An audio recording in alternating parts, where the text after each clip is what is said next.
कहीं ना कहीं रहती है। जैसे कहते हैं भव सागर में चेतना रहती है, तभी तो हम संसारिक होते हैं। चेतना कुंडली सहस्त्रार पे है, चेतना भव सागर में है। तो क्या है कि उन्नत नहीं हो पा रहे, 20-20 साल से सहयोग में हो गए, लेकिन लेवल तो वहीं का वहीं है, उठता ही नहीं। कारण है कि चेतना भव सागर में है। तो कॉम्पैटिबिलिटी ये देखी जा रही है कि कुंडली पे कौन से वाले चक्र का प्रभाव ज़्यादा है, जो कॉम्पैटिबिलिटी सेट हो जाए जिससे। पॉइंट समझ रहे हो मेरी बात?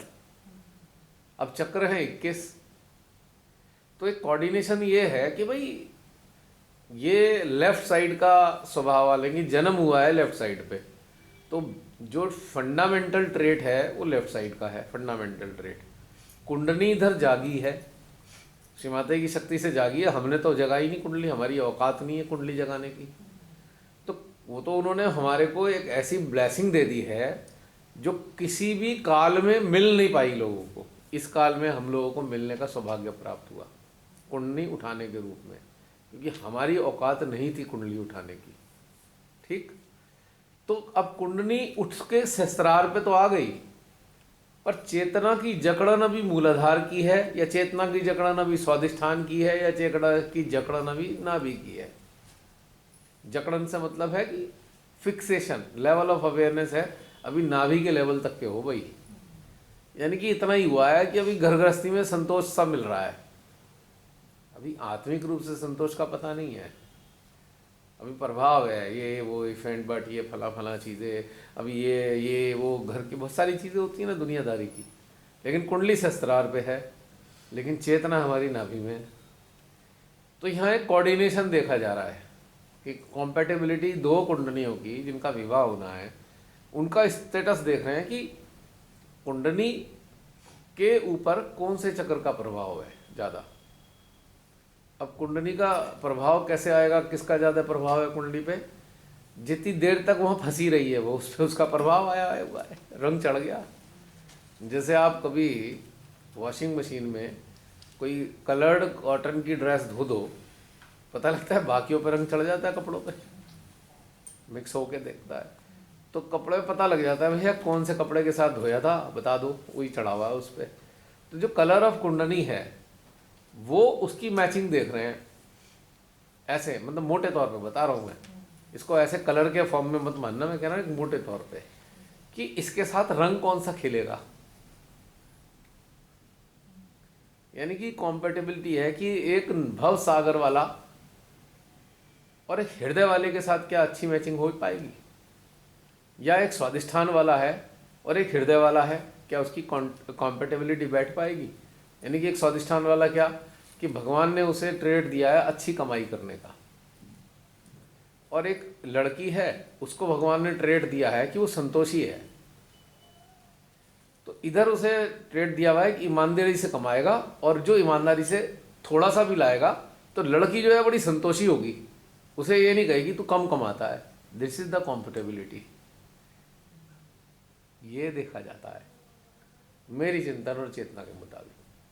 तो श्री माता जी को तो 1 मिनट का काम है, हम तो उसे समझ रहे हैं बस खाली। तो ये जो कॉम्पैटिबिलिटी है, अब मान लीजिए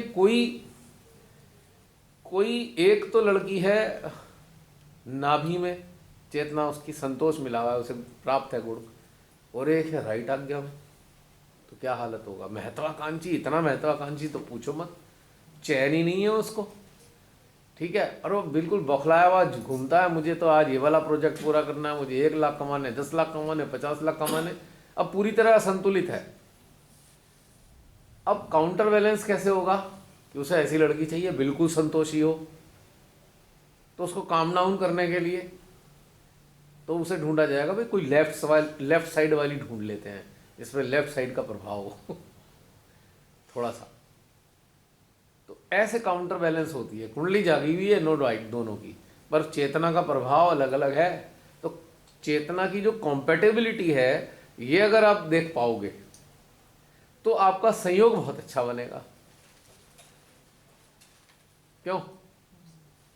गण और वो कुंडली, जन्म कुंडली मिलाने की जगह ये देख लो, बातचीत करके कोई अगर शादी करना चाहता है आपस में, बातचीत करके आप ये तय कर सकते हो आसानी से कि इसकी प्रवृत्ति कैसी है, और ये एक दूसरे को कोई संतुलित कर पाएंगे क्या?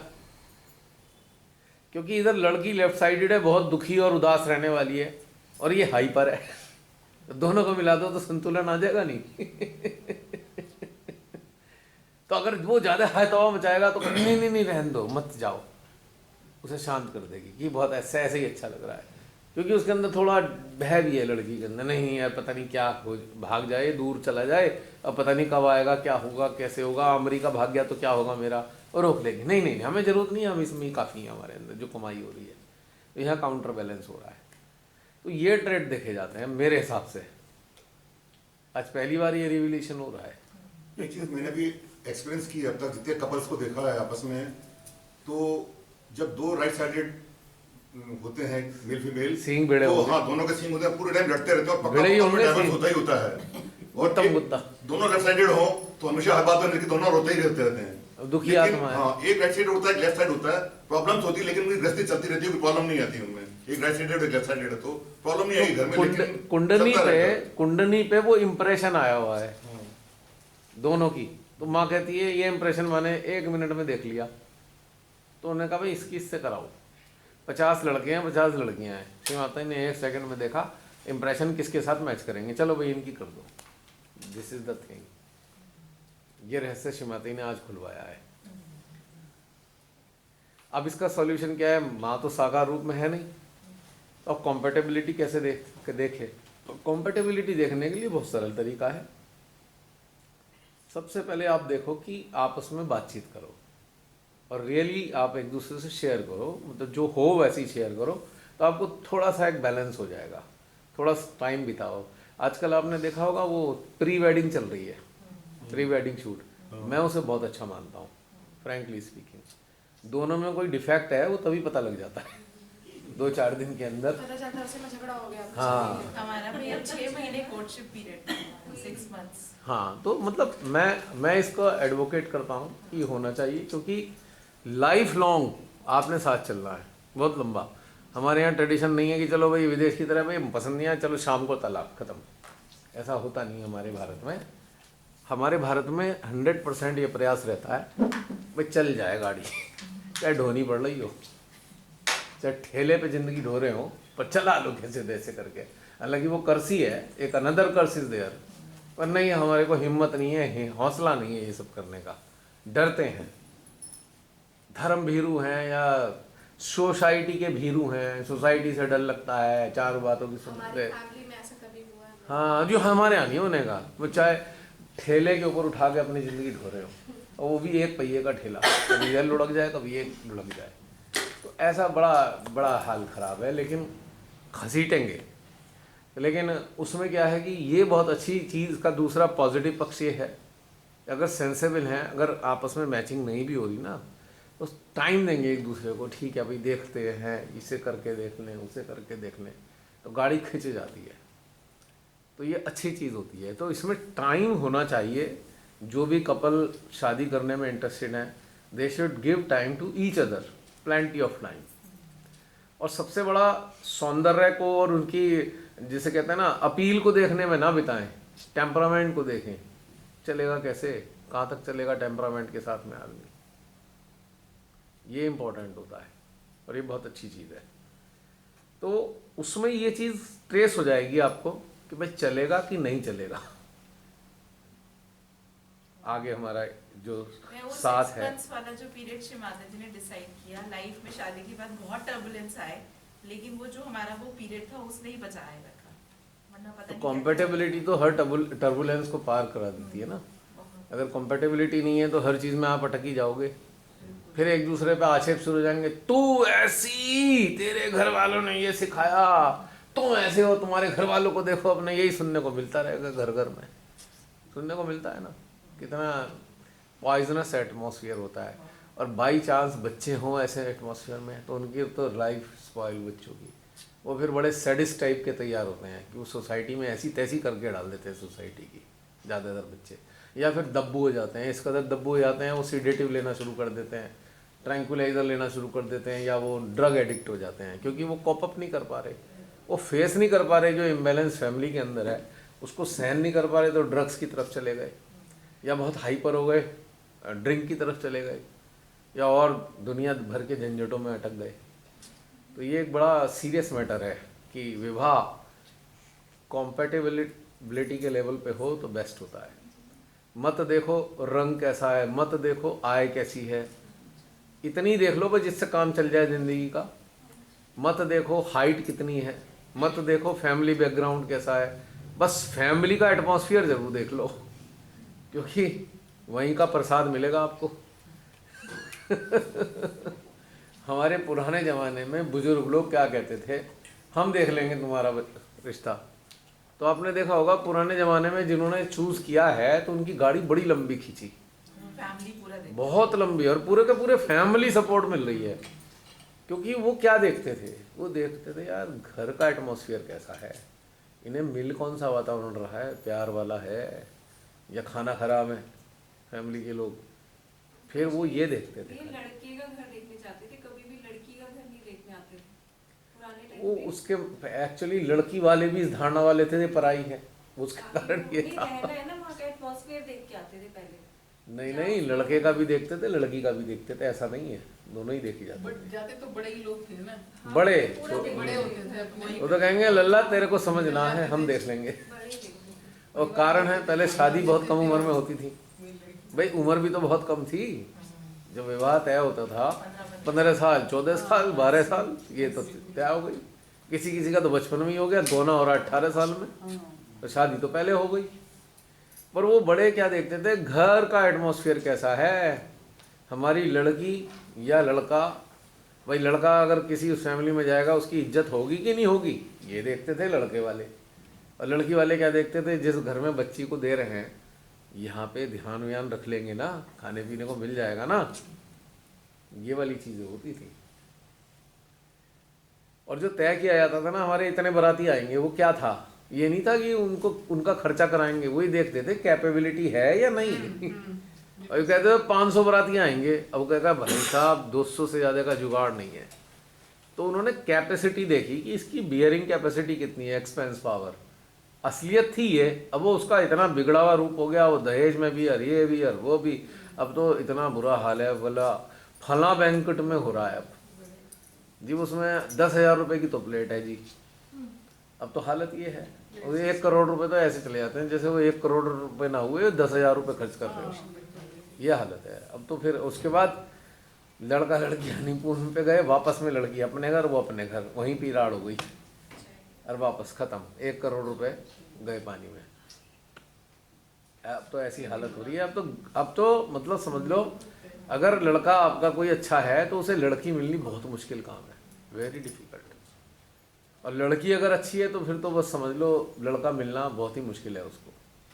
अच्छी लड़की को लड़का मिलना लगभग असंभव है आज की तारीख में, या अगर वेल एजुकेटेड है, हाईली पेड है अगर वो, बहुत मुश्किल है शादी, क्योंकि इवॉल्व भी है सोसाइटी के लेवल पे, बहुत हायर लेवल पे डेवलप हो चुका है उसका सिस्टम, उसके साथ तो कोई चलने का ही नहीं, ये बड़ा डिफ़िकल्ट भी हो गया है ये। लेकिन अगर पैरामीटर हम ये ना देखकर इतना देखें कि भाई गुजारे लायक भोजन होने की व्यवस्था एक रिस्पेक्टेबल लेवल पे हो जाएगी, ठीक है। Compatibility of temperament, it is very necessary कि कौन कैसे टेम्परामेंट का है ये एसेस करना बेहद ज़रूरी है, तब जाके थोड़ा सा अच्छा होगा कि भी आपस में चल पाएंगे आगे। वरना इधर तो अब तो माँ बाप का भी ध्यान नहीं है टेम्परामेंट की तरफ।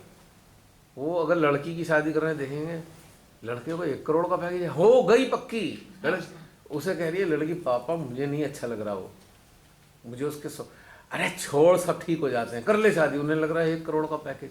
अब उस आधार पे शादी हुई है, बाद में टेम्परामेंट कौन सा चेंज होने वाला है, और बाद में फिर वही मुसीबत है, नर्क जैसी ज़िंदगी हो गई है।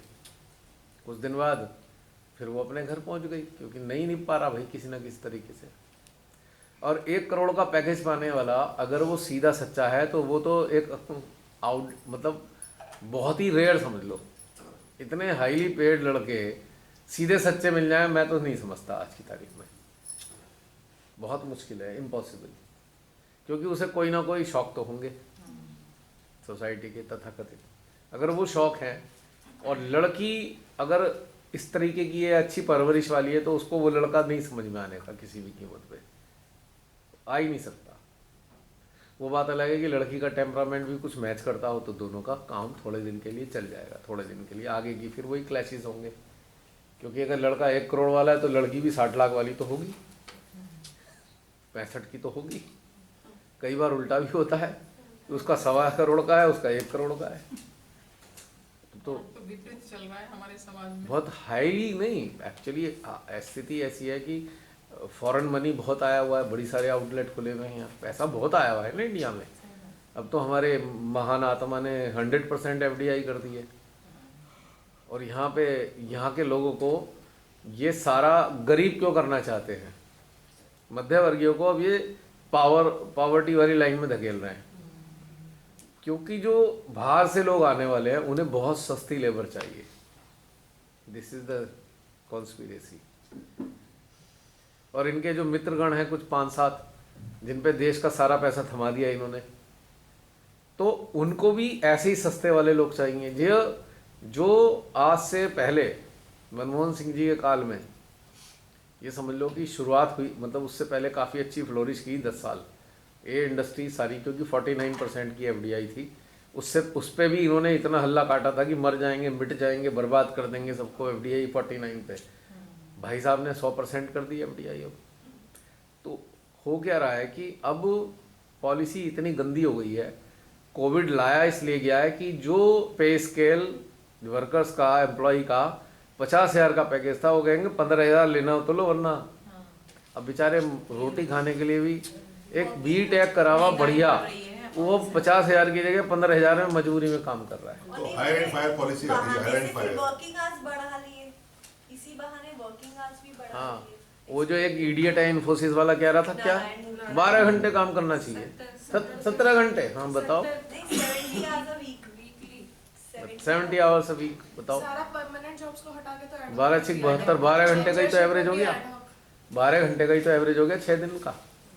तो ऐसे इडियट जो लुच्चे लोग हैं जो चूस लेना चाहते हैं यहाँ की हमारी, जैसे चाइना का हाल है, वहाँ पे कंपनियाँ अब कहेंगे अरे चाइना तो बड़ा तरक्की कर रहा है। चाइना की गवर्नमेंट तरक्की कर रही है, चाइना की जो जनता है वो तो भिखारी जैसी कंडीशन में आ चुकी। उनके पास तो जीवने के लिए बड़ी मुश्किल से रोटी खाने के लिए पैसे हैं खाली, वो भी कभी कभी छीन लेते हैं उनसे। अभी सुना था बैंक वालों ने पैसे देने बंद कर दिए और लोग वहाँ गए तो वहाँ टैंक खड़े कर दिए वहाँ की फोर्स ने कि टैंक से उड़ा देंगे अगर भीड़ लगाई तो, और वो कर भी देते हैं, इतने निष्ठुर लोग हैं। तो कहानी कहाँ से चल रही थी, कॉम्पेटेबिलिटी से पहुँची कहाँ तक?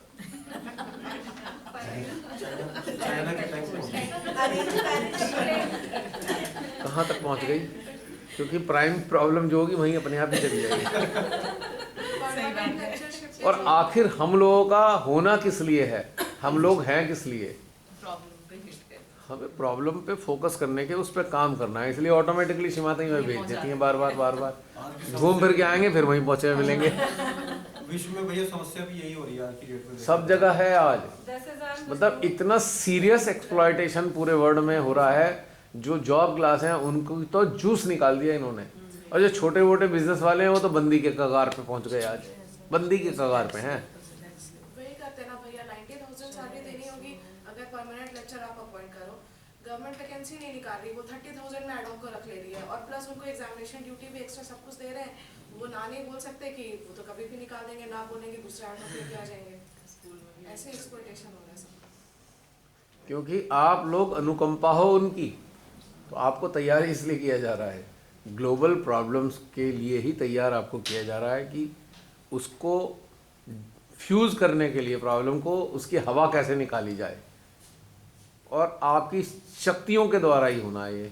आपको शक्तियों को स्टीयर करना आना चाहिए, और स्टीयर आप कब कर पाएंगे, जब अपने चक्रों में नहीं अंदर उलझे हुए होंगे, कंडीशन नहीं होंगे, उनके ज़रिए ये सारा काम हो पाएगा।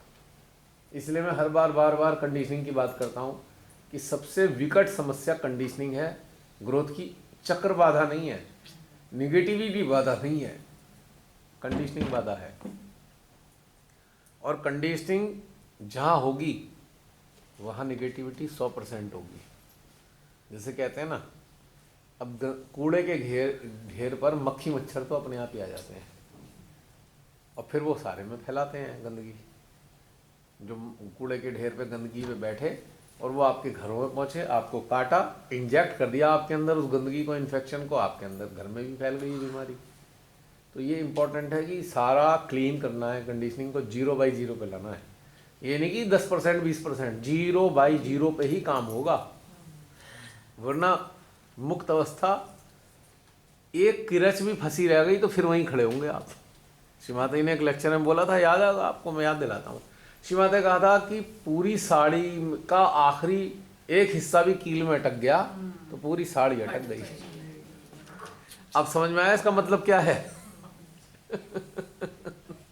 इसका मतलब यह है कि कंडीशनिंग की इतना सा कंडीशनिंग का धागा भी आपको वहीं अटका देगा।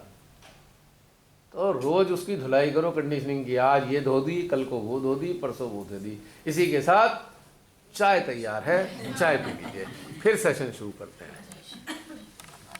वाइब्रेशन ही सुना था, फर्स्ट प्राइमरी लेवल तो वाइब्रेशन चेक ही नहीं था। देखिए, मैरिटल कॉम्पेटिबिलिटी के लिए जब आप वाइब्रेशन चेक करते हैं तो उसकी एक शर्त होती है। अब मैं आपको वाइब्रेशन चेक करने का पैरामीटर बता रहा हूँ, आपको समझ में आएगा कि वाकई डिफिकल्ट है। वाइब्रेशन चेक करने का पैरामीटर ये है कि जिसकी भी आप वाइब्रेशन चेक करना चाहते हैं उसके बारे में आपकी कोई धारणा ही नहीं होनी चाहिए, शून्य। कोई इंफॉर्मेशन भी आपके पास नहीं होनी चाहिए। अगर किसी प्रकार की इंफॉर्मेशन है तो आपका सिस्टम बायस हो सकता है, आपके वाइब्रेशन गलत इंफॉर्मेशन देंगे, और ऐसा होता नहीं, कोई ना कोई इंफॉर्मेशन तो होती है। तो जब हम चेक करने बैठते हैं तो हमारा अटेंशन सीधा हमारे लेफ्ट आज्ञा में घुसा हुआ होता है, हमें पता ही नहीं चलता, और उस आधार पर वाइब्रेशन आ रहे होते हैं। तो धारणाओं के कारण वाइब्रेशन चेकिंग मिसलीड कर देती है आपको। आप क्योंकि गलत धारणाओं को पकड़ लेते हैं। मान लो मैं हूँ, अभी आप मेरे सामने बैठे हैं, मान लीजिए आप में से बहुत सारे लोग मेरे को पिछले 10 साल से जानते हैं, कुछ लोगों ने मिले भी हैं, टेम्परामेंट भी थोड़ा थोड़ा मालूम है। तो आपके पास मेरे से संबंधित सारी इंफॉर्मेशन आपके लेफ्ट आज्ञा में मौजूद है। तो आपके जो वाइब्रेशन आप चेक करने चलोगे तो जो इन्फॉर्मेशन है उसका इन्फ्लुएंस आपकी अवेयरनेस पे होगा। अगर अवेयरनेस इन्फ्लुएंस्ड है तो वाइब्रेशन सही तो चेक कर ही नहीं सकते आप। हाथों से जो वाइब्रेशन चेक करते हो आप कर ही नहीं सकते, आप जो करोगे वो सब गड़बड़ करोगे। और आपके अंदर मेरे प्रति बहुत अच्छी एक फीलिंग है, और वो इन्फॉर्मेशन फीलिंग की भी आपके पास है, और मैं किसी का मर्डर करके आया हूँ, आप तो नहीं पकड़ सकते ना। आपके पास तो इन्फॉर्मेशन है, उसके आधार पर वाइब्रेशन देख रहे हो आप मेरी इंस्टेंट क्या स्थिति है। तो उसके लिए बहुत जबरदस्त प्रैक्टिस ये करनी पड़ती है। बिल्कुल शून्य में आप एक बिल्कुल शून्य में हो, मेरे बारे में किसी इंफॉर्मेशन से इन्फ्लुएंस आपकी चेतना नहीं होनी चाहिए, तब आप वाइब्रेशन चेक कर पाओगे, वरना फेल हो जाएगा वो, आपको गलत इंफॉर्मेशन आएगी नहीं आएगी। तो ये बहुत इंपॉर्टेंट है। अब ये बहुत कॉन्फ्लिक्टिंग है, अब इसके बहुत सारे गड़बड़ छड़बड़ हो चुकी सहयोग में, पता नहीं क्या क्या हो गया वाइब्रेशन चेक, और इसके आधार पे कितनी कहानियां हो रही हैं, उल्टा पलटी काम भी हो रहे हैं वाइब्रेशन चेक करने के नाम पे। क्योंकि पहले से तैयार होता है भाई इन्हें ये बनाना है, अब सबके सामने एक नौटंकी हो जाएगी, ये वाइब्रेशन चेक कर रहे हैं, पर्ची निकाल रहे, फला फला फला, और 4 लोगों ने कहा भाई ये आ रहा है वाइब्रेशन के हिसाब से, हो गया, नॉमिनेट कर दिया। एक तरीके से this is some sort of nomination, pre fix nomination को वाइब्रेशन का आधार मान के कर दिया। जैसे फिर मुझे वहीं आना पड़ेगा, जैसे कि हमारे प्रधान सेवक जी डेमोक्रेसी डेमोक्रेसी डेमोक्रेसी करके डेमोक्रेसी का मर्डर कर दिया है, लीगल वे में डेमोक्रेसी का मर्डर कर दिया इन्होंने। डेमोक्रेसी हो गई है, डेमोक्रेसी है ये, क्योंकि लीगल वे में डेमोक्रेसी की हत्या की है, लीगल वे में, क्योंकि अपने सारे 303 303 की गोली से पूरी जनता की डेमोक्रेसी को, उसकी स्वतंत्रता को खत्म कर दिया इन्होंने। सारे इंस्टीट्यूशन कंट्रोल कर लिए लीगल वे में। अब लीगल वे में कहोगे, लीगल वे में ठीक है, सुप्रीम कोर्ट भी कुछ नहीं कर सकता, क्योंकि कोई भी अगर कानून बनाना चाहिए तो उसमें सांसद की अनुमति चाहिए। इनकी तो सारी संसद की पूरी फौज है यसमैन वाली, तो खराब हो गया ना सारा सिस्टम। तो इसलिए जो हम इसकी बात करते हैं, तो हमारे अंदर कोई चीज़ का इन्फ्लुएंस नहीं होना चाहिए। अब अधिकारियों पे इन्फ्लुएंस है, वो अपने निर्णय नहीं ले सकते, कैसे ले निर्णय? तो इसी प्रकार से हमारे अंदर जो इन्फॉर्मेशन है, अगर उनका इन्फ्लुएंस हमारी अवेयरनेस पे है तो आप सही वाइब्रेशन चेक कर ही नहीं सकते। अब समस्या है कि कैसे जाने भी कुछ भी, उसका तोड़ सबसे साधारण है हृदय से स्त्राव। दो ऐसी चीज़ हैं, इसमें बायस होने का कोई प्रभाव नहीं पड़ेगा, या तो ये होगा या नहीं होगा, पर कंफ्यूजन नहीं देने का। ये हार्ट कंफ्यूजन देंगे, शस्त्रार हार्ट कंफ्यूज नहीं करने का आपको, क्योंकि हार्ट के पास कंफ्यूजन नहीं है। अब इसका टेक्निकल पैरामीटर क्या है? हार्ट को शक्ति देता है शस्त्रार, और हार्ट जब जागा हुआ होता है तो ये ना तो हिस्ट्री के आधार पर कुछ बताएगा कि पहले क्या था, माइंड के डेटा की हेल्प ये नहीं लेता हार्ट, पहली बात, सबसे पहली पहचान। दूसरी चीज, ये ब्रेन का भी इस्तेमाल नहीं करता, कंपैरिजन डिग्री पे कोई ऑप्शन ढूंढ रहा हो, ये तो कहता है ये है, बस खत्म। तो अब इस चक्कर में पढ़ने की जगह आप सीधे हार्ट से देखो क्या क्या इंस्पिरेशन आ रही है, do that is very important. तो ये जो वाइब्रेशन चेक करना है इतना भयंकर मिसलीडिंग है। मैं हंसता हूँ, अच्छा वाइब्रेशन चेक करो, करो करो करो, फंसो। मुझे पता है वाइब्रेशन चेक करते ही फंसने वाले हैं ये। अगर हार्ट और शस्त्रार अब शिमाता ही हैं, वो कपल के बारे में बता देंगे भैया ये कर लो, खत्म हो गई बात। यहाँ पे फिर इफ एंड बट खत्म हो जाता है। लेकिन अब क्या करें? अब तो कोई है नहीं हमारे पास जुगाड़, है ना, शस्त्रार और हृदय। अगर आपका कोई वुड बी स्पाउस होने वाला है तो हृदय बड़े प्यारे तरीके से धड़कता हुआ महसूस होगा, एक कशिश होगी, आपकी चेतना उधर खींच रही होगी, धीरे धीरे खींच रही होगी, है ना। जैसे पुराना गाना है ना, बिंडोर खींचा चला आता हूँ, जाना होता है और कहीं किसी और लड़की को देखने जाना था, तेरी तो तरफ चला आता हूँ। 4 अपॉइंटमेंट मिले हुए हैं शादी.com पे, पर किसी से मिले, उसके हृदय की तरफ कशिश पैदा होने लगी, खींच रहे हो, और उसका कोई पैरामीटर नहीं मालूम आपको, बस आपने देखा है या सुना है और आपका हृदय खींचना शुरू हो गया। और वहां पिताजी कह रहे हैं, बेटा इनका क्या जवाब दूं, 4 आए हुए हैं, 4 लड़कियों को और देखना है। तो जाना तो वहां था, पहुंच इधर को रहे हो, धीरे धीरे धीरे खिसकते। तो ये हृदय की कशिश है, और हृदय की कशिश कभी झूठी नहीं होगी।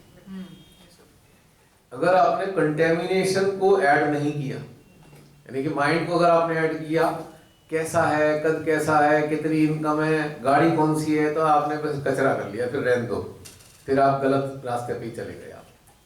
आप ये देखो, मेरा हृदय इस शख्स से मैं मिला हूँ, मेरा हृदय कह क्या रहा है, किधर की तरफ ले जा रहा है, रिपल्शन दे रहा है कि कशिश दे रहा है। बस यही इसी आधार पे पैरामीटर सेट हो जाएगा। आपको इतनी डीप समझ नहीं है कि भाई वो कैसे हो गया, कॉम्पेटिबिलिटी कुंडलियों की कैसे होगी, झंझट में मत पड़ो, हृदय के झंझट में पड़ जाओ, हृदय के चक्कर में आ जाओ। हृदय जो कर मान लो, अंततः आपका भला होगा। अब जैसे हमारी हिंदी फिल्मों का एंड क्या होता है, अंत भला तो सब भला। अब हृदय आपसे जोड़ेगा किसी को, किसको जोड़ेगा, क्यों जोड़ेगा? कुछ उसमें कमी थी तो कुछ मेरे में थी, दोनों की कमी एक दूसरे के क्वालिटी से बैलेंस हो गई, तो एक अच्छा सा कोऑर्डिनेशन डेवलप हो गया, क्योंकि हृदय हृदय को जानता है। और हृदय का जो ग्रेड है ना, वो इतना हाई हो गया। मन कौन होता है, ये बेकार चीज है, इसे छोड़ो, हृदय कहता है,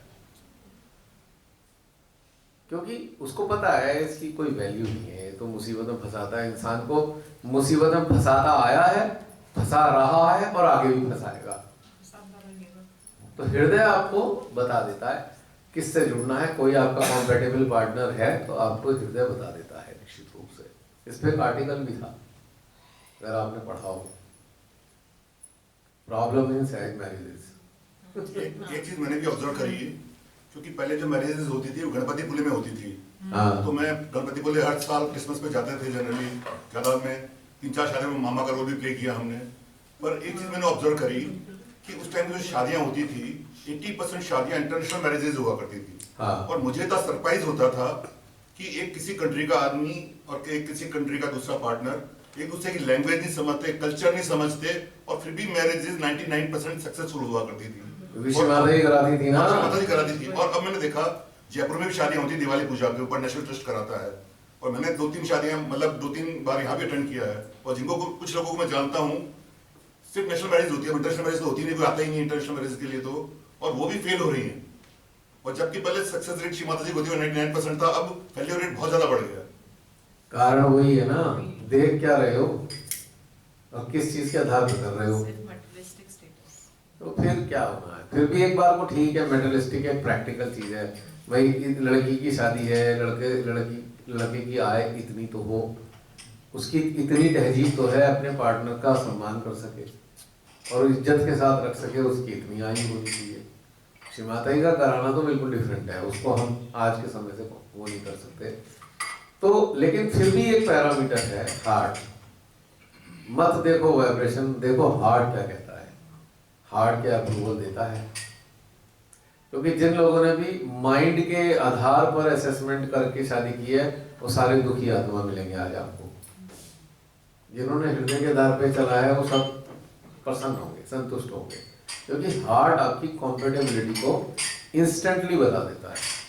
जैसे कि आपके घर में कोई गेस्ट आए, ठीक है, पहली बार आए हैं, किसी से मिलके तो हृदय कैसे आह्लादित हो जाता, मत जाना। और किसी को लगता है भाई क्यों आ गया ये, कब जाएगा वापस, क्योंकि बातचीत हुई नहीं है, पर आप you are feeling suffocated here, यहाँ सफोकेशन आ रही है हार्ट में। और आप मतलब भारतीय संस्कृति के लिए अतिथि देवो भव है, तो इसलिए कोई बात नहीं है, लेकिन आपको अच्छा फील नहीं हो रहा, you are not feeling good, आपको लग रहा है कहाँ फंस गए। तो ये कौन बता रहा है आपको ऐसी फीलिंग क्यों आ रही है। और आप मिले भी कभी नहीं हो, पहली बार मिले हो तो भी सफोकेशन आ रहा है, और दूसरे से भी पहली बार मिले हो, पहली बार ऐसा लग रहा है बस मेरी बड़ा अच्छी मित्रता हो सकती है, या बड़ा अच्छा फीलिंग आ रही है, गुड फीलिंग आ रही है, दोनों कहेंगे बड़ा अच्छा लगा मिलके, बड़ा अच्छा लगा मिलके। और एक में आ रहा है भागो यहाँ से भाई, दूर हो जाओ, क्योंकि ये एक्सेप्ट नहीं कर पा रहा। क्योंकि यहाँ पर वास्तव में यहाँ पर एक समागम है इस चीज का, चेतनाओं का। तो ये भी जानता है किससे आपका अच्छा भाव रहेगा, किससे नहीं रहेगा, इसलिए आपको बता देता है। मैं कह रहा हूँ सहयोग को छोड़िए, संसारिक स्तर पे भी अगर बच्चे बड़े हो रहे हैं, आपके विवाह करेंगे, कम से कम बच्चों को ये लिबर्टी देना कि बच्चे हृदय के आधार पे, माइंड के आधार पे नहीं, पैरामीटर के आधार पे नहीं, हृदय के आधार पे महसूस करें कि क्या महसूस करते हैं जिसे देखने जा रहे हैं, तो वो काफ़ी सक्सेसफुल रहेगा। क्योंकि कॉम्पेटेबिलिटी जो है हृदय बता देता है। और चूंकि इसके साथ एक और बताऊंगा, कभी आप सोचो कि भाई ऐसे मिल जाएंगे हृदय से बस 7 जन्म वाले, नहीं। कॉम्पेटेबिलिटी इसकी होगी जो नेगेटिव ट्रेड्स हैं दोनों एक दूसरे के बैलेंस कर पाएंगे, न्यूट्रलाइज कर पाएंगे, ये कॉम्पेटेबिलिटी होगी। वो बात अलग है कि आपको बहुत अच्छा लगने लगे एक समय पे आके, लेकिन इसका पैरामीटर है बैलेंस का, क्योंकि ये पूरी रचना बैलेंस पे, इक्विलिब्रियम पे टिकी हुई है। भगवान इसके जो है व्यवस्थापक है, वही इसका इक्विलिब्रियम जो है मेंटेन करते हैं। सारे देवी देवताओं को, पंच महाभूतों को काम पे लगा रखा है इस रचना के इक्विलिब्रियम को मेंटेन करने के लिए। क्या बोलते हैं हिंदी में उसको, इक्विलिब्रियम को, याद नहीं आ रहा। नहीं, संतुलन तो बैलेंस एक और है, सामंजस्य नहीं, एक हिंदी अच्छा मेरे को याद नहीं आ रहा। अगर इंग्लिश में समझ में आ रहा है ना, हालांकि जसमीन मेरी इंग्लिश थोड़ी कमजोर है, तुम्हें पता ही है, तो काम चल जाएगा इससे। तो जो इक्विलिब्रियम है, जो हर चीज को मतलब एक इक्विलिब्रियम का मतलब है जिसकी जो रिक्वायरमेंट है वो अपनी उस रिक्वायरमेंट के साथ में चल रहा है या नहीं, this is equilibrium. Balance is a different thing. तो जो है, जैसे कि दो बंदे स्पाउस के फॉर्म में एक साथ शादी करना चाहते हैं, स्पाउस हो एक दूसरे के, तो हार्ट के अंदर ये विशेषता है, ये जो दो एग्जिस्टेंसेस हैं, दो सोल्स का जो एक अस्तित्व, दो चेतनाओं का अस्तित्व है, ये अपने अपने ट्रेड के साथ बिना एक दूसरे को नुकसान पहुंचाए अपनी नेगेटिव जो चीजें हैं, जो हानिकारक हैं, उनको तो एलिमिनेट कर सके और क्वालिटीज में रिफाइनमेंट ला सके और साथ चल सके। तीन चीजें इक्विलिब्रियम में हैं। इक्विलिब्रियम जो ट्रेड्स को डिस्ट्रॉय नहीं करेगा, ना उसको ओवरलैप करेगा, ना उसको सरपास करेगा, वो कहेगा कि ठीक है तू भी घूम मैं भी घूमता हूँ। जैसे प्लैनेटरी सिस्टम है, सोलर सिस्टम है, सूरज की चारों तरफ प्लैनेट अपनी अपनी गति से घूम रहे हैं। अब आप देखिए सूरज ये माइंड नहीं करता ना कौन धीरे चलता है कौन तेज चलता है। अब शनि बहुत धीरे धीरे चलते हैं, बड़ी लंबा चक्कर लगा के आते हैं, चंद्रमा फटे से पूरा कर लेते हैं, 24 घंटे में पूरा कर लेते हैं, है नहीं। पर सूरज को कोई फर्क नहीं पड़ रहा, वो सूरज देखता है चंद्रमा की गति ये है तो इसके साथ बढ़िया काम क्या करेगा, पृथ्वी इसका साथ दे देती है। सही, पृथ्वी चंद्रमा के साथ ऐसे ऐसे आपने देखा होगा, इसके साथ ही सब चलता है सिस्टम। तो चंद्रमा और पृथ्वी की कॉम्पेटेबिलिटी है, और ज्योतिष शास्त्र सारा चंद्रमा पे आधारित है। राशियों का जो ये सारी चीजें चंद्रमा पे ज्यादा प्रभाव है, क्योंकि वो ज्यादा नियरेस्ट प्लेनेट है, और दूसरी चीज उसका इन्फ्लुएंस भी पृथ्वी पे इसलिए नियरेस्ट होने के कारण ज्यादा आएगा। और कोऑर्डिनेट भी कर रहे हैं, कॉम्पेटेबल भी है। जो धरती की नीड है वो चंद्रमा पूरी कर रहा है, चंद्रमा की जो नीड है वो धरती पूरी कर रही है, ऐसे समझ सकते हो आप। और वो बाकियों के साथ भी कोऑर्डिनेट कर रहा है, ऐसा नहीं है कि वो बिल्कुल अलग थलग है, बाकियों को कोऑर्डिनेट कर नहीं करता। तो पार्टनर कौन सा होना चाहिए, जो कोऑर्डिनेटिंग हो, कॉम्प्लीमेंटिंग हो, और निगेटिव ट्रेड्स को खत्म करने वाला हो एक दूसरे के। ये नहीं है कि बस एकदम ऐसे मिल गए कि बस एक हो गए, वो एक किताबी बातें में एक मतलब नहीं। एक तो कभी तभी हो सकता है जब सेंट्रल लेवल पे, अब सेंट्रल के सिस्टम लेवल पे एकाकार होंगे तभी एक होंगे, अन्यथा एक नहीं हो सकते, तब तक द्विभाव बना ही रहेगा। एकाकारिता केवल उसी कंडीशन में हो सकती है जब आपकी शस्त्रार, आत्मा, हृदय सब एक दूसरे के साथ जुड़ जाएं, तो एकाकारिता घटित होगी। और वो स्वतः ही होनी है, आप ये सोचकर तैयार नहीं कर सकते ये सहयोगी है मैं सहयोगी बस हम एकाकार हो गए, नहीं। आपके अंदर का सिस्टम एकाकार धीरे धीरे हो सकता है, लेकिन वो कॉम्पेटेबिलिटी वाला पैरामीटर फुलफिल करा होगा तब। ये वाली कहानी बड़ी इंपॉर्टेंट है। तो अगर पैरामीटर देखना ही है तो हार्ट लेवल पे देखो आपको क्या अच्छा लगता है। और इवन हार्ट लेवल पे यही नहीं कि स्पाउस वाला मैटर है, हर वॉक में, जिंदगी की हर जो धारा है उसमें बहते हुए हर चीज में हृदय आपका सबसे बड़ा सहयोगी है। कोई भी हो, सहजी हो साथ में चलने वाला, वो भी हृदय बताएगा। कई बार बड़ा डिजास्टर सा हो जाता है आप लोगों को डिजास्टर का पता ही होगा, बहुत से लोगों का, साथ चल के कैसे कैसे करते हैं हरकतें बाद में। तो कहानी वही है हार्ट की। तो इसीलिए जो ये चीज देखी जाती है भाई, जो जहाँ कॉम्पेटेबिलिटी फील करे, आप चाहे सहयोगी हो, आम जिंदगी में हो, आप उस चीज को मेंटेन करो, सबको एक समान से भाव से देखो, लेकिन कॉम्पेटिबिलिटी के लेवल पे आप समान भाव पे नहीं रह सकते। वो एक दूसरे का एक सिद्धांत है, उसी के आधार पे आपका चलेगा। सबके टेम्परामेंट के साथ सहयोगी भी नहीं चल पाएंगे, क्योंकि सबका थोड़ा थोड़ा भिन्नता है अवेयरनेस लेवल पे, और हमको उसी लेवल के आपस में मिल भी जाते हैं। ऐसा भी नहीं है कि मिल जाते हैं, कोई ना कोई ऐसा होता है कि आपकी भावनाओं के साथ कॉम्पेटेबिलिटी उनको फील होती है या आपको फील होती है, या आपकी फीलिंग्स हैं वो कॉम्पेटेबल है, कहीं ना कहीं कोऑर्डिनेशन चल रहा है उसमें, और ये होना ही चाहिए। और ये अच्छी चीज होती है, खराब चीज कोई नहीं है इसमें। ये संभाव है, संभाव। अब जैसे कि अलग अलग कंडीशनिंग से उठकर आए हुए हैं सहज में, तो यहाँ पे तो भिन्नता है, भिन्नता रहेगी, लेकिन संभाव कहाँ है कि सबके हृदय में माँ है, ये संभाव है। बस यही एक लिंकिंग कॉर्ड है जो संभाव पैदा करती है कि आपके हृदय में भी माँ, मेरे हृदय में माँ, मेरे हृदय में भी माँ। हम जब जय श्री माता जी किसी को बोलते हैं तो हम उस व्यक्ति को नहीं जय श्री माता जी बोलते, हम माँ को देख कर कहते हैं जय श्री माता जी माँ, कि आप यहाँ भी हो, जय श्री माता जी माँ। अब जैसे आप यहाँ से जाते हो, आप में से बहुत से लोग करते हो घर में घुसे जय श्री माता जी माँ, वापस आए 2-4 दिन बाद, जाते हुए कह रहे हैं अच्छा माँ बाय, चल रहे हैं, आके मिलते हैं। मैं समझता हूँ बहुत सारे सहयोगी, लगभग 90% ऐसे सहयोगी करते होंगे, वो बंधन नहीं लगा के जाते हैं, अच्छा बाय माँ, जा रहे आ रहे। तो ऐसे वाली बहुत सुंदर एक रेपो माँ के साथ हमारा कोऑर्डिनेशन है। अब जब माँ का कोऑर्डिनेशन माँ जैसा है तो बंधन क्या करेंगे उसमें बताओ, प्रेम से बंधे हुए तो वैसे ही है, और माँ का ही प्रेम हमें मिल रहा है, हमारा भी प्रेम माँ को मिल रहा है, तो इस तरीके से बंध गए। अब ये सब बंधन का क्या झंझट रह जाता है, क्योंकि माँ से अगर बंधन का मैटर है तो फियर आ गया। अब माँ के साथ फियर कैसा भाई, माँ के होते हुए फियर कैसा? तो माँ ने बंधन किन लोगों को बताया है? जो भी माँ से बंधे नहीं है और जो बंध चुके हैं उनके लिए बंधन नहीं है।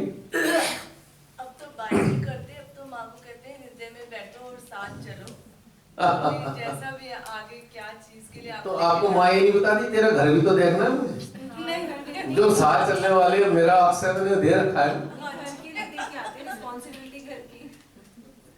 वो माँ अंदर से कह रही होती है अंदर वाली माँ देख लेती है, भाई मैं तो तेरे साथ चली रही हूँ, पहले से ही हूँ तेरे अंदर हो तो सही, ये जो अनुपात है मेरा, जो प्रपोर्शन है वो तो तेरे साथ चल ही रहा है, पर तेरा घर भी तो मुझे देखना है, तेरे घर में कोई ऐसा घुस ना जाए जो नुकसान दे।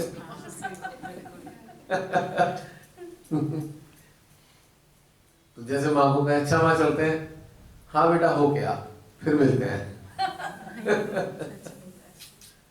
तो एक बड़ी अच्छी सी फीलिंग, जैसे हम बड़े से बुजुर्ग से बात करके जाते हैं ना, जैसे दादी होती है, दादी माँ है, नानी है, अच्छा नानी फिर मिलता हूँ आके, दादी फिर आता हूँ, तो ये वाली फीलिंग है, वो भी खुश है। और फिर वो बाट जो रही है, मेरा बेटा आएगा, मेरा पोता आएगा, तो माँ भी इंतजार कर रही होती है, जिस काम से भेजा था करे आया, हाँ हाँ हो गया, आपने करा दिया, आप अंदर से साथ तो थे ना, जैसे कराना था आपने करा दिया। तो एक बड़ी अच्छी सी फीलिंग रहती है, बड़ा आनंददायी होता है। हाँ है, कभी लगता है आपका घर अकेला है? किसको अकेला घर लगता है? भैया हमारे तो रात को हम लॉक लगाना भी भूल जाते हैं, हमारा घर। कई बार तो ऐसा हुआ था, मैं पहुंच गया अपने काम वाले स्थान पे, पहले जो घर था वो दूर था थोड़ा, तो मैंने कहा हो आज तो फ्लैट की ताला ही नहीं लगाया, ठीक है शाम को जाएंगे, अभी जा रहे, माँ है ना, अब होगा तो उनके सामने ही होगा, चाहती होंगी इसलिए हो गया।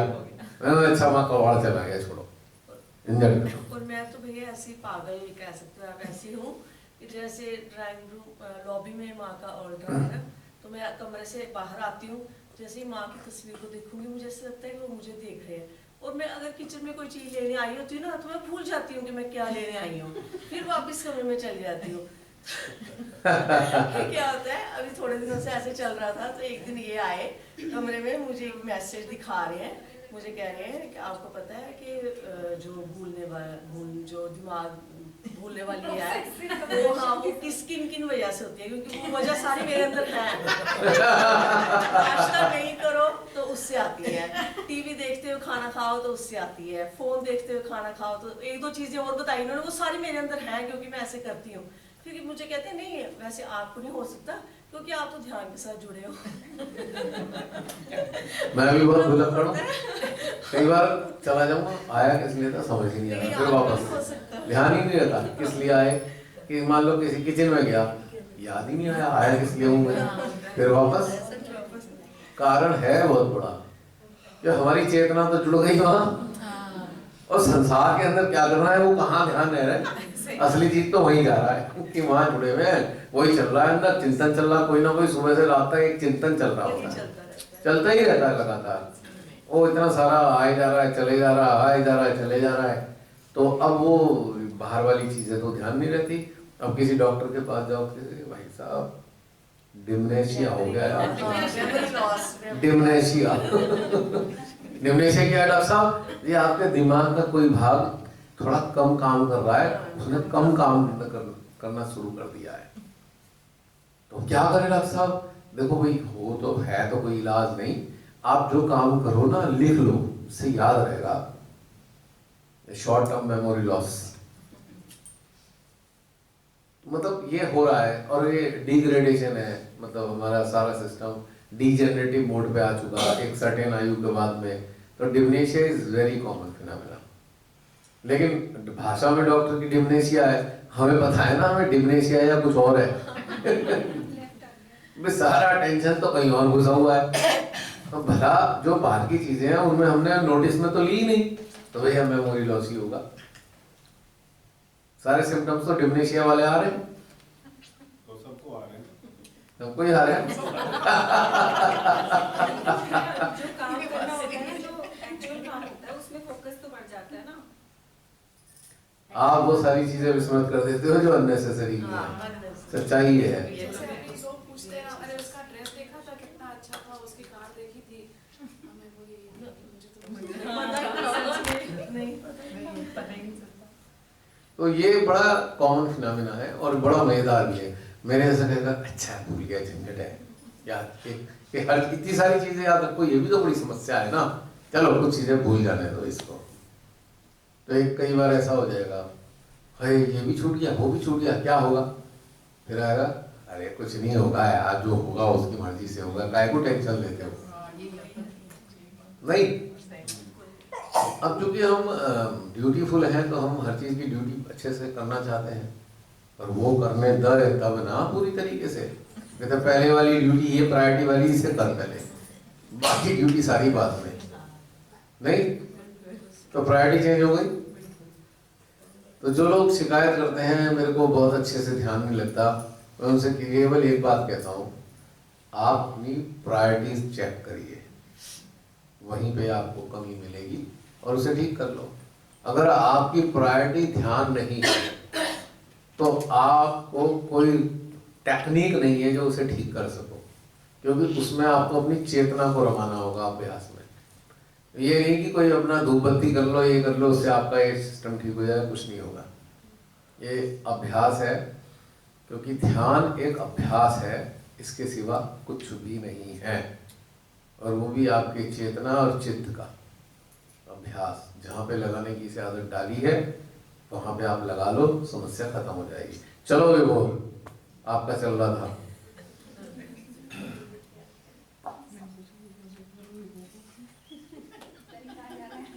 आपने जैसे ही बोला मैं चलो, मैंने कहा भैया को हाँ बोल नहीं रहा, नहीं देखो चलेगा, इतनी जल्दी बंद नहीं होगा, क्योंकि दोनों एक से ही चार्ज हैं। लाल लाल आया, बोल तो रहा है। लूज कनेक्शन होते हैं शस्त्रार के, ध्यान रखना। तो लूज कनेक्शन को टाइट करने का जो साधन मिला है उसी की बात आगे मैं बढ़ाना चाह रहा था। तो इतने सालों तक कई बार आपने काफी पहले बोला था कि दिहाड़ी मजदूर की तरह से काम करते हैं, तो वही हम भी करते हैं, दिहाड़ी मजदूर की तरह से काम।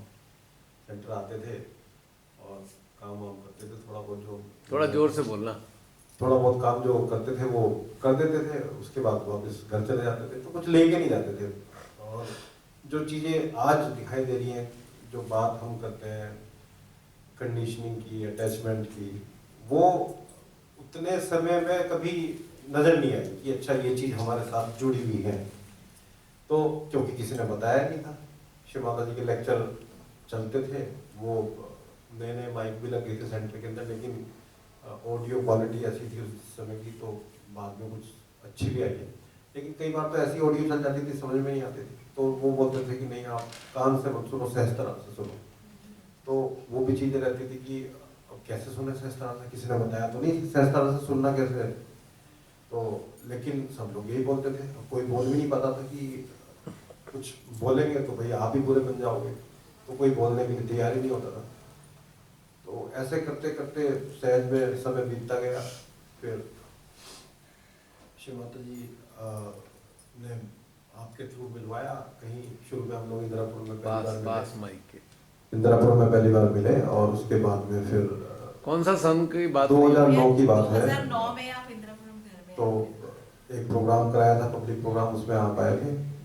लेकिन उसके बाद से प्रायोरिटीज़, जैसे आपने बोला, ने बोला, प्रायोरिटीज़ की वजह से छूट गया। दोबारा से वो संसारिक जीवन में फिर से बह गए और एक विश्व माता जी ने एक घर की तरफ भेज दिया कि चलो भाई, घर वाला जो संसारिक जीवन में जो घर होना चाहिए, परिवार, वो सब चीज़ें साथ साथ चलती रही।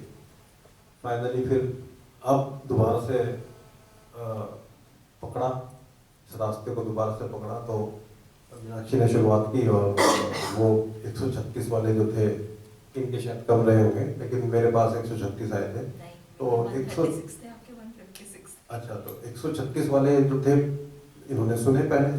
अब ये सुनते थे तो मुझे भी बीच बीच में थोड़ा सा सुनने को मिल जाता था, लेकिन क्योंकि कंडीशनिंग थी, अटैचमेंट थी, वो जो चेतना जो आपने बताया कुंडली पे चढ़ी हुई थी उसकी, तो उसमें वो सब चीजें जो थी वो नहीं पता लगती थी। और ऑब्जेक्शन आते थे कि मैं इनसे बोलता था, भैया ऐसा क्यों बोल रहे हैं, ऐसा क्यों बोलना चाहिए, किसी सहयोगी को ऐसा बोलना चाहिए क्या?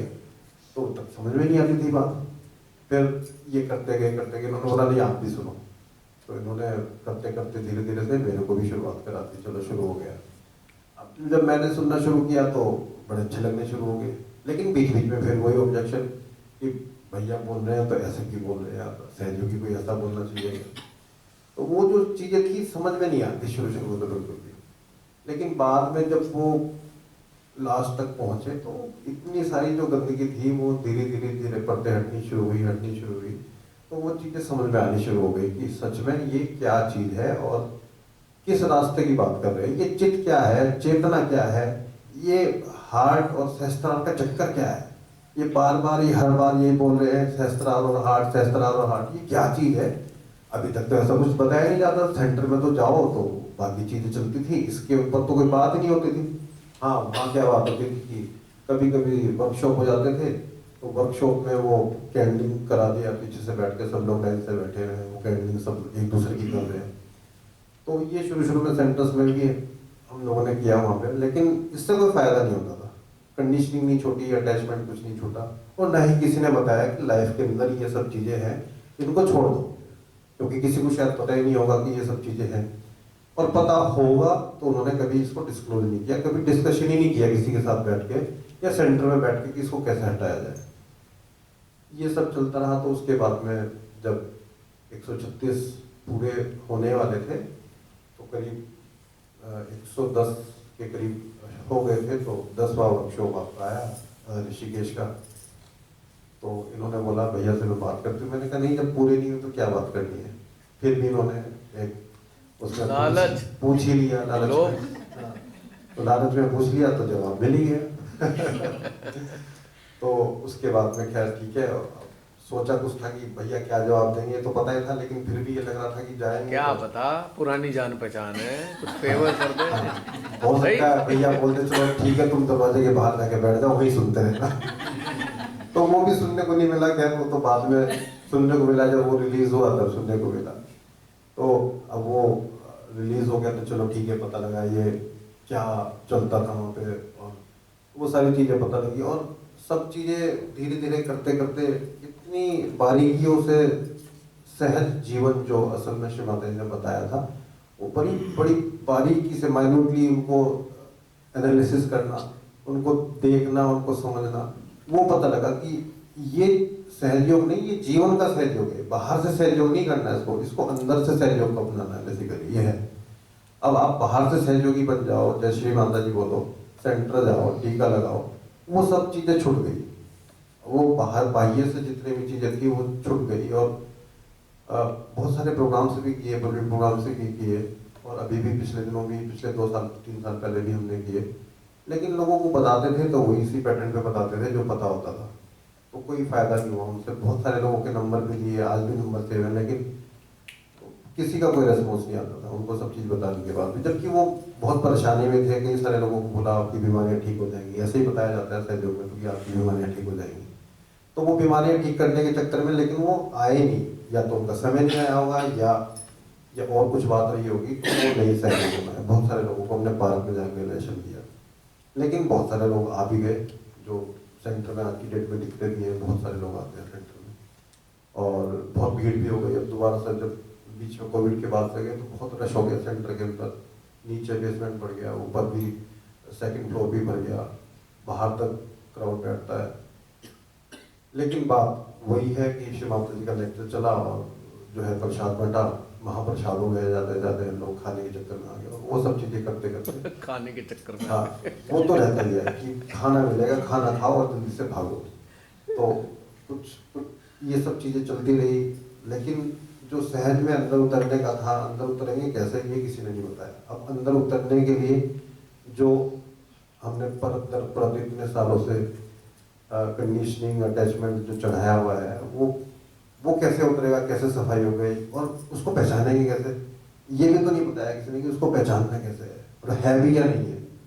तो जैसे पिछले एक जूम सेशन के अंदर आपने बताया कि वो गुफा वाला जो पूरा स्टोरी बताई कि हमने टोकरा रखा हुआ है और गुफा जो है वो छोटी होती जा रही है, उसकी जो हाइट है, और टोकरे में से सामान गिरता जा रहा है और आगे एक हॉल है जिसके अंदर परमात्मा को जाके पढ़ना है। तो जब तक वो टोकरा जो हमने इकट्ठा किया हुआ है अपने कंडीशनिंग अपने अटैचमेंट का वो नहीं गिरेगा, हमसे वो चीज़ें नहीं छूटेंगी, तब तक हम उस हॉल से पार नहीं जा पाएंगे। तो ये सब जो चीज़ें हैं आज भी अब उस पैटर्न पे आ गए हैं, अपने आप को एनालाइज करने लगे हैं कि अच्छा कंडीशनिंग क्या है, इतनी समझ आ गई कि अच्छा कंडीशनिंग क्या है।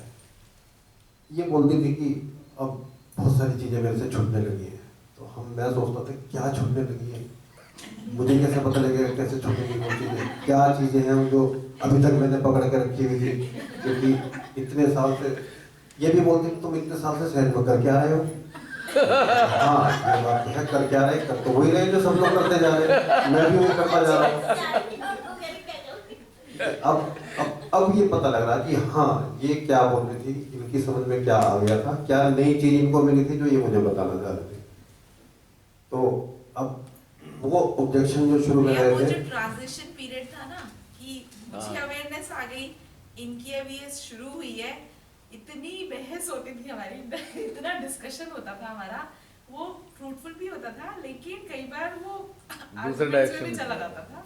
तो लेकिन आर्गुमेंट्स की जगह फिर धीरे धीरे हमने रियलाइज किया कि नहीं, उसको प्रैक्टिकल करके जब देखेंगे वो जो गैप है वो जब तक पूरा इनका पूरा नहीं होगा तब तक तो ऐसे ही रहेगा। हमारे बीच में कहीं ना कहीं आ गया तो मतलब सीन खड़े ही रहेंगे। हाँ तो वो जब तक आप एक फ्रिक्वेंसी पे नहीं आओगे तो ट्यूनिंग नहीं होगी तो रेडियो कैसे बजेगा, और नहीं तो वो खड़ खड़ खड़ खड़ खड़ खड़ चीजें चलती रहेगी। तो बिल्कुल सही बात है, साइंस जो है आपने जैसे बताया अभी, साइंस तो हमने खोज ली है, साइंटिस्ट ने खोज लिया, लेकिन वो पहले से ही चलती आ रही है। जब हमने खोज ली तो वो इन्वेंशन हो गई, तो हमने अपनी फ्रिक्वेंसी को अपनी ट्यूनिंग को उस पर फ्रिक्वेंसी पे सेट किया तो साउंड अच्छी आने लगी, चीज़ें इन्वेंट होने लगी। तो यहाँ पर भी अब बीच बीच में हार्ट और सहस्त्रार की बात होती थी, शुरू में वाइब्रेशंस काफ़ी आती थी जब सहयोग में आए थे, उसके बाद धीरे धीरे धीरे कम हो गई। लोगों की, सब लोगों की शायद ये समस्या भी रही होगी, शुरू में काफ़ी सेमिनार्स मैंने अटेंड किए, उसमें भी यही बोलते थे सब लोग की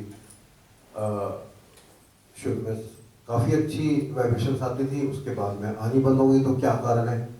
तो जो स्टेज पे खड़े रहते थे भैया लोग, वो सब अपने अपने हिसाब से सब उसको डिस्क्राइब करते थे कि क्या रीज़न है उसका, लेकिन वो कभी भी फ्रूटफुल नहीं निकला, मतलब उसका कभी सोल्यूशन मुझे नहीं मिला कि वो वाइब्रेशंस दोबारा से कैसे बढ़े। और वाइब्रेशंस की बात तो अब जैसे पता लगने लगी है कि अच्छा वाइब्रेशंस आना उतनी बड़ी बात नहीं जितनी बड़ी बात पहले ये चीज़ छूटेगी, उसके बाद फिर आपकी कंडीशनिंग और ये सब निकलने के बाद अब जब आपका हार्ट और सहस्त्रार से आप जुड़ जाओगे तो हार्ट, फिर एक नई टर्म आपसे सुनी कि हार्ट वैक्यूम हो रहा है, हार्ट के अंदर झंझनाहट होगी सहस्त्रार के अंदर, ये नहीं क्या चीज़ शुरू हो गई अब, ये तो अभी तक सहयोग में कहीं था ही नहीं, वाइब्रेशंस के अलावा तो कोई बात करता ही नहीं था, अब वैक्यूम की बात कहाँ से आ गई है। तो अब उसको पहचानने के लिए अब उसको भी जानना था कि भाई वो है क्या। फिर इतने सारे लोग, सब लोग जूम सेशन में जुड़े हुए हैं, फिर वर्कशॉप हो रही है, तो ये भी हुआ कि भाई इतने सारे लोग इस चीज़ को फॉलो कर रहे हैं, मान रहे हैं और उनको एक्सपीरियंस हो रहा है। तो और वो जो 136 थे उसके बाद 156 हो गए 10वें वर्कशॉप के बाद में, कोर्स बढ़ गया। हाँ वो तो खैर साथ साथ ही चलता रहा उस दौरान, और आगे आने वालों के लिए और भी बढ़ जाएगा ये बढ़ जाएगा। तो उनके लिए और जो तपस्या गहरी होती जाती हाँ है। उनके लिए वो पायदान बढ़ते जाएंगे, तो वो चीज़ें तो जितनी डिले करेंगे उतनी चीज़ें बढ़ती रहेंगी। तो यहाँ से ये भी निकल के आया कि जितनी जल्दी चीज़ों को समझ लें उतना ज़्यादा अच्छा है। देर करेंगे तो देर से चीज़ें समझ में आएंगी तो समय भी निकल चुकेगा और समय इन्वेस्ट भी करना पड़ेगा और आपको देर से चीज़ें मिलनी शुरू होगी और हो सकता है फिर कितना समय आपके पास बचे कितना नहीं बचे। तो माँ ने तो लास्ट जजमेंट के लिए बोला ही है और वो लास्ट जजमेंट बोला है, सब लोग बोलते भी हैं लेकिन अपने अपने तरीके से सब लोग समझते हैं उसको लास्ट जजमेंट। कुछ लोग इग्नोर कर जाते हैं, कुछ लोग समझते हैं तो भी कुछ नहीं कर पाते क्योंकि उनको कुछ पता ही नहीं होता कि लास्ट जजमेंट क्या है। अब समस्याएं तो सभी के साथ है, चारों तरफ की समस्याएं हैं। तो अब यहाँ से ये भी सीखने को मिला कि आप पर्सनल समस्या कितने सारे टॉपिक्स 156 में सुने, उन वाले टॉपिक्स में बहुत सारे डिफरेंट टॉपिक्स आए। जैसे आपने बोला कि हर बार एक नया ही नई चीज़ निकल के आती है, जैसे आज भी एक नई चीज़ निकल के आई, कल भी कुछ नई चीज़ निकल के आई है। पहले भी सब लोगों ने ऐसा एक्सपीरियंस किया होगा कि हर बार जूम सेशन की बात करें या वर्कशॉप की बात करें, किसी भी रिपीटिशन कोई ऐसी चीज़ नहीं होती कि जो हमें फील हो कि अच्छा ये चीज़ तो हो चुकी है तो बड़ी बोरियत सी लग रही है, ये चीज़ भैया नेक्स्ट बताओ आपको, जिसके बारे में हम डिस्कशन नहीं करते क्योंकि ये चीज़ तो हम सुन चुके हैं। लेकिन नहीं, ऐसा कभी होता ही नहीं। हमेशा कुछ ना कुछ ऐसा इंटरेस्टिंग बना रहता है, माँ कुछ ना कुछ ऐसा नया कराती रहती है जो हमारी आत्मा को अच्छा लगता है, जो अंदर से हमें हैप्पीनेस देता है। जैसे उन्होंने बोला कि अब हैप्पीनेस हो गई है वहाँ सेंटर में, आगे काम करने में हैप्पीनेस होती है। तो बिल्कुल सही बात है कि जब भी आप काम करते हो केवल तो काम आप शरीर से कर रहे हो। आत्मा का काम जो है वो कुछ नहीं, दिहाड़ी मजदूरी वाला ही काम कर रहे हो। आत्मा का काम जो है सिर्फ वो तो वही है कि अपनी आत्मा में जो श्री माता जी ने बोला है उसको, आत्मा को पहचानना, अंदर से जागृत करना। तो जो मोटे मोटे शब्द सुने थे उनका अर्थ अब समझ में आता है। चित्त क्या है, चेतना क्या है, तो ये सब चीज़ें जो है नहीं बताई गई, कभी नहीं बताई गई। ना ही किसी ने कोशिश करी शायद बताने की सेमिनार्स में, वर्कशॉप में, कि ये सब चीज़ें बताई जाए जिससे कि सभी का भला हो। क्यों? क्योंकि अगर वो सबको बता दिया तो फिर वो सब कुछ जान जाएगा तो हमें क्यों पूछेगा। तो वही बात, आज भी बहुत सारे टॉपिक्स ऐसे थे सेंटर के थे कि मंदिर बनना है, सहयोग का मंदिर बनना है, भाई क्यों बनना मंदिर सहयोग का। तो सब चीज़ें नजर आएगी, अच्छा सबके पीछे पैसा है, तो कहीं कुछ चीज़ें चल रही हैं आज की डेट में संसारिक, उसमें अभी 22 तारीख को कितना हुआ, सब कुछ पैसे के पीछे ही हो रहा है। तो जो संसारिक चीज़ें हैं, संसारिक चीज़ों में शायद पैसा सबसे बड़ी चीज़ है जिसके पीछे आदमी आज की डेट में भाग रहा है। तो वो पैसा तो रखा रह जाता है लेकिन समय नहीं होता। फिर कितने सारे लोग ऐसे कोविड में चले गए जिनके पास बहुत सारा पैसा था। मैंने बहुत सारे एग्जाम्पल सुने हैं लोगों से कि हॉस्पिटल में वो बोली भर के पैसा लेके आए थे, भाई हमारे पेशेंट को बचा लो, लेकिन कहाँ से बचता उसका तो समय आ गया था, लेकिन पैसा कोई काम ही नहीं आया उनका। तो ऐसे भी बहुत सारे केसेस हैं। तो पैसा की बात यह है कि पैसा तो अब संसार लेकिन पैसा की तरफ भागता जा रहा है, पैसे की तरफ भागता जा रहा है। तो और अपनी जो आपने बताया कि 5 चीज़ें और हैं, उनमें शायद एक पद, पैसा, प्रशंसा, प्रतिष्ठा और पहचान, 5 चीज़ें शायद आपने बताई थी अपने। पद, पैसा, प्रतिष्ठा, प्रसिद्धि, प्रशंसा और पहचान, ये सभी हैं महामाया जनित भ्रांति और अज्ञान। इन्हीं में तो डूबा रहता है सारा जहान। ऐ मेरे प्यारे साधक, तू कभी भी ना इन सबको अपना जान, इनसे निर्लिप्त रहकर ही तो तुझे मिलेगा सच्चा ज्ञान। ये जो चीज़ें आपने बताई तो ये सच में मतलब रियलाइज हुई, अंदर से टच हुई जाके कि हाँ ये कुछ चीज़ें ऐसी हैं जो कि बाहर कभी नहीं डिस्कस हुई, ना बताई गई। और सारे टॉपिक्स ऐसे ही थे कि जो कभी भी डिस्कस नहीं हुए किसी के साथ भी। तो एक यहाँ पे आने का, वर्कशॉप में आने का, ज्वाइन करने का, ये भी एक रीज़न था कि अच्छा इतने सारे लोगों से मिलना होगा। मैं ये सब चीज़ें कंडीशनिंग छोड़ने की कोशिश कर रहा हूँ तो ऐसे लोगों से मिलना होगा कि जो ऑलरेडी छोड़ चुके हैं या इसी रास्ते पे चल रहे हैं कंडीशनिंग छोड़ने के रास्ते में। तो वो मतलब अलग ही डिफरेंट लोग होंगे कि जो कि अपनी आत्मा को पहचानना चाहते हैं, जो टर्मिनोलॉजी को जानते हैं, चित्त क्या है, चेतना क्या है, और भी बहुत सारे जो मुझे याद नहीं आ रही मुझे, क्योंकि मेरे लिए तो बिगनिंग है अभी। मैं तो इस चीज़ को बिल्कुल सीख ही रहा हूँ अभी। तो जैसे संजय जी का एक्सपीरियंस रहा है, ऐसा मेरा कभी नहीं रहा एक्सपीरियंस। लेकिन हाँ, मैं श्री माता जी से जुड़ा रहा हमेशा। श्री माता जी के लिए कुछ भी मिल जाए, कुछ भी काम मिल जाए, वो मैं काम हमेशा करता रहा, टच में रहा। पुणे प्रतिष्ठान से टच में रहा, उनके लिए कुछ छोटे छोटे चीजें मैं बनाता रहा। 32 साल? हाँ जी। कितने साल? नहीं, पुणे प्रतिष्ठान की अच्छा, जो कोविड पुणे के- प्रतिष्ठान, हाँ, मैंने पुणे। 32 साल सुना। हाँ, 97 में आए थे भैया। 97 हाँ, तो काफी पुराने हैं। तो नाम के लिए। 27 साल हो गए। नाम के लिए। लेकिन बोला ना नाम के लिए, तो वो नाम चीज़- के लिए तो हैं, ये दूसरी दृष्टि से देखो। हाँ, तो है तो सही ना।